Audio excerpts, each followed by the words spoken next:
mindset shifts that a lot of business owners who have podcasts need to switch is that downloads aren't everything, rankings aren't everything, charts aren't everything. Unfortunately, they actually don't mean a whole lot. Hey, if you have a podcast and it's not generating the revenue or the business that you want, I want you to watch this video. Because my name is Hector Santiesteban, and I've spent most of the last decade trying to figure out what makes a profitable podcast and what makes a successful and sustainable podcast. And this video is here to show you the 5 types of episodes that you can create that's actually going to generate revenue. So let's dive in.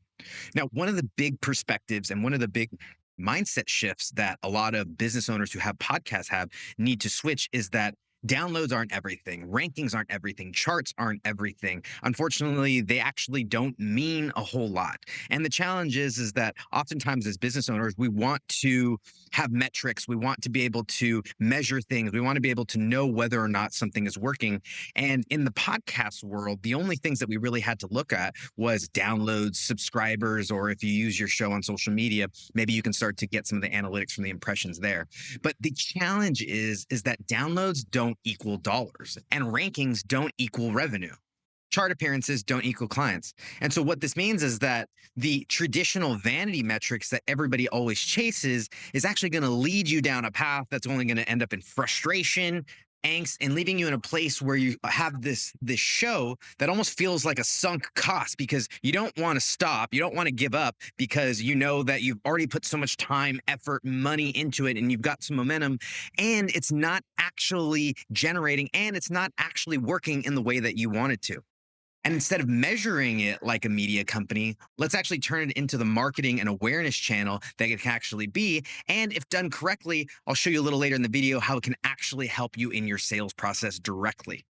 Now, the first type of episode are what we call framework episodes. And these are sort of your traditional thought leader episodes. They're the ones where you're able to highlight and show your expertise.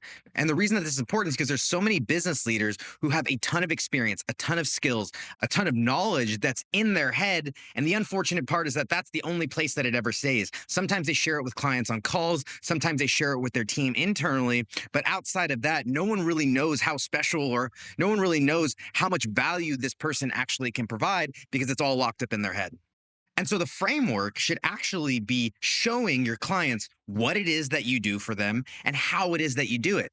Because in a lot of service-based industries that are sort of commoditized, things like accounting, legal, coaching, even consulting, the only difference between A and B or Joe and Jeff is how and what they do to get those results. And a lot of times people have developed systems that are sort of proprietary to their business. And in the past, it used to be all about keeping those things unlocked. It used to be all about keeping those things secret. But unfortunately, there's so much noise out there. There's so many options that if someone does not have the utmost trust in you, that they don't actually understand and trust in the process, it's very unlikely that they're going to hire you. And so framework episodes give the business a really great chance to highlight and show how they produce results and differentiate themselves from their competitors and other people in the industry. Now, 2 things that I want to make sure that you know. The first is to what I would call productize your service. And this is just really give your service some cool names, some easy to follow steps, give it a nice acronym to follow along with. What this does is it takes your process and it solidifies it in the listener's mind and it makes it more relatable, more tangible, more accessible. They're able to understand it and also remember it much easier if it's in a nice, easy to understand and easy to remember framework. The other thing that I would caution you against is worrying about putting out too much content and putting out too much information, because a lot of people that I talk to, they wonder if I tell them all of the secrets that I have, if I tell them how I do these things, aren't they just going to go out there and do it themselves? Sure, some of them might, but most of them, they're going to realize that it's either way too complicated, way too much time, or they realize that you have a level of understanding that they could never reach. And so it just makes sense to hire you. And so I would really caution you to not worry about the people who are going to steal all your secrets, because it's oftentimes that those people, if they do want to go out and try and implement it on their own, they end up failing and coming back to you after a certain period of time with an even deeper understanding of the value that you can provide. Now, the second episode type is case studies, and these are also great for further developing that trust between your prospect and your business. And what's great about that is naturally prospects have some sort of skepticism. So, yes, they saw how your process works, they saw what it is that you do to achieve results, but a lot of business owners are going to question whether or not that it's actually going to work for them. And one of the ways that they can decide that is by seeing if it's actually worked for other people. And so, traditional case studies, a lot of times they highlight the before, they highlight the process, and they highlight the after. Do all of that as well. But what I really want you to focus on is the before and after in these. And so what I would encourage you to do is in the before stage, really get into where that client was. What were they experiencing? What were they going through? What was their current state before you started working with them? And then go through the processes and share what systems or what things that you did to actually help them achieve the results. But don't forget to spend time going over what it was like after these things happened, what the results were like. Now, when you do this correctly, listeners will start to see themselves as your client. They'll start putting themselves in the shoes of your client and seeing themselves get the results. Because a lot of prospects, they have their own objections, they have these excuses, they have these reasons in their head why they can't be successful or why they're not going to be successful working with you. But if you can show them someone who was in a similar position, who had similar challenges, who was in similar circumstances, and they were able to get results through your process, well, all of a sudden that starts to alleviate some of these excuses, that starts to handle some of these objections, and that starts to assuage some of these concerns that people have when they are spending money, when they're investing money on their business or in themselves. And when you've done this part correctly, people will start to eliminate excuses for themselves. They'll start to reduce the objections, and they'll start to come back to you realizing that they can have success with your service, with your product, with your offering. The third episode type is similar to case studies, but this is what we call success stories. And while case studies are there to really highlight the relatability with the client, the relatability with your prospect, success stories are really there to highlight the possibilities. They're there to show what's possible when they work with you. And in a success story, I would spend a lot more time highlighting not only the results that they achieved, but also what those results enabled, what those results allowed. And so people will hire you to take them from A to B. And so, yes, you want to talk about all the things that happened at B. And also, what people aren't always remembering is that once they get to B, once they get to this next place, it opens up a whole new world of possibilities to go to C, D, E, F, wherever it is that they want to go. And so don't only just focus on what were the results that you help them to create, but also help them to see what are the possibilities now that they have in front of them because they've worked with you, because they've achieved these results. All of a sudden, not only have they achieved great results, but now the possibilities and the upside for them is even more than when they started. Now, both case studies and success stories can be done with the guests there live. It's very easy to just invite them on, ask them questions so that the listener can hear directly from the source, if you will, what actually happened. Or it can be done as a solo episode where you're really able to dive in at a much deeper level and explain things both from the client's perspective and also from what you were doing as well. Because what we're trying to do with these episodes is hit people both from a logical perspective and also an emotional perspective. Because they think about things, they consider purchases with logic, but ultimately it's the emotion that puts them over the edge. And so when you can achieve both by showing them someone who's like them, getting success and results that they want, now all of a sudden there's an emotional charge there, and there's an emotional motivation that gets someone to want to take action.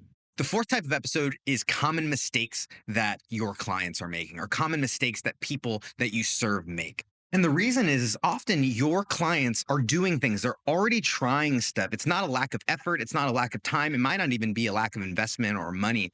It's oftentimes just a shift in perspective. It's a shift in mindset. It's a shift in tactics or techniques. Oftentimes these small little changes can make a really huge difference in their results. And the great thing about these episodes is that you don't need a large audience and you don't need a huge relationship or a lot of trust with the listener before they decide to listen. Because people are risk averse. People don't want to make mistakes. And if you can point out and show them that they're doing something that's potentially leading to their failure, or that they are the reason that they are not having the success that they want, it's very likely that they're going to want to figure figure out what it is that they're doing that's causing them this sort of failure. And so this sort of episode allows you to reach a wider audience, because there's the old adage of people don't care what you know until they know that you care. And one of the best and easiest ways to show someone that you care is to acknowledge that you know their frustrations, you know their challenges, you know the mistakes, you know what they're going through. And thus, just by being in that position, oftentimes they will assume that you have the solution as well. The last episode type is what we call objection handlers.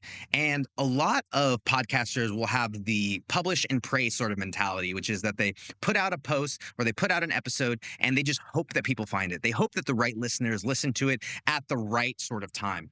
And the thing is, especially with a lot of service-based businesses, it's almost always a timing thing. It's almost always being top of mind when your client is finally ready to sign on and hire somebody. And so a lot of times it's just not the right time. Maybe they don't have the budget this quarter.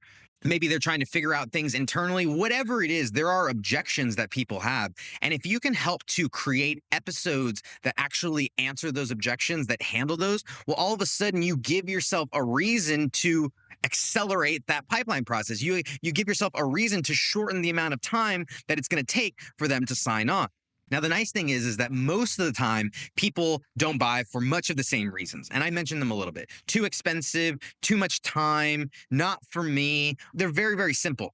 A lot of times they're very similar regardless of what industry, but they are very specific to your business, to your product, to your offering. And so my recommendation is to take one objection per episode and handle it right there on the episode. And there's something about it being on Spotify or it being on YouTube or it being on Apple Podcasts, there's something about them listening on a podcast that is a little bit less scary, frankly. When people are watching a webinar, when they're watching a video sales letter, when they're reading something that they know is a sales sort of material, inevitably people put their guards up. But for some reason, and I haven't really figured out why or what the psychological effect is, maybe if you guys know in the comments, you can let me know. But it seems like people, their guards are a little bit more down when they're listening to a podcast, and their ability to trust just goes up a little bit. Maybe it's because they see your face next to their favorite podcaster, or they're listening to you where they get their, daily news or whatever it is. And you're able to sort of sidestep that salesperson persona to get out of that salesperson box and for them to see you as this valuable, helpful content creator. And so my advice to you is to not just publish and pray. Take a look at where your clients, where your people are getting stuck in the sales process. Take a look at what you need to do to take a look at what it is that they're not feeling, what it is that they're not understanding. Is there not enough trust? Do they not understand it enough? Is it a timing sort of thing? And so you just need to be able to find ways to stay top of mind and continue to add value. But think about where in your sales process can you strategically deploy this content? And again, make it in a way that's helpful, make it in a way that's valuable, make it in a way that they're going to see is going to benefit their business, and they're much more likely to consume it. So don't just spray and pray. Don't just post and publish. Don't just publish and pray. Really have a strategy, really have a dialed in structure and methodology for getting the right types of content to the right types of people at the right time. And if you do that, no matter how many downloads you get, no matter what your rankings are, no matter what global percentage you're in, your podcast is going to be worth it. Your podcast is going to be successful because it's driving business. And that's what matters. So if you guys have any questions about these, feel free to drop them in the comments. Make sure you hit the subscribe and the like button so you get notified when new videos release. And most importantly, keep publishing.